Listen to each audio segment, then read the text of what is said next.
ఎవరి వైపు ఉండాలి, ఏ పోరు నిజం వైపు ఉండాలన్నా, అబద్ధం వైపు ఉండాలన్నా, భవిష్యత్తు వైపు ఉండాలన్నా, లేకపోతే గతం వైపు ఉండాలన్నా, అభివృద్ధి వైపు ఉండాలన్నా, దోపిడి వైపు ఉండాలన్నా నిర్ణయించుకోవాల్సిన సమయం ఈ రోజు ఆసన్నమైంది.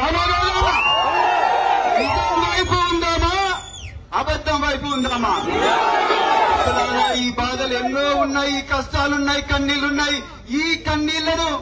ఈ కష్టాలను కసిగా మలుచుకొని రాబోయే స్థానిక సంస్థల ఎలక్షన్ లో ప్రతి ఓటరింటికి కూడా పోదాం. కేసీఆర్ పేరు పెట్టిన గొప్ప గొప్ప పథకాలు ఏవైతే ఉన్నాయో, అది కాళేశ్వరం కావచ్చు, మిషన్ కాకతీయ కావచ్చు, అదే విధంగా గురుకుల పాఠశాల కావచ్చు, కళ్యాణ లక్ష్మి కావచ్చు, మిషన్ భగీరథ కావచ్చు, ఎన్నో గొప్ప ప్రోగ్రాంల గురించి మనం ఈ రోజు ఇంటింటికి ప్రతి ఓటర్ దగ్గరికి పోయి వాళ్ళ పుట్టలో తలకాయ పెట్టి 9 సార్లైనా మినిమం చెప్పాల్సిన అవసరం చట్టాలు అవుతా మరి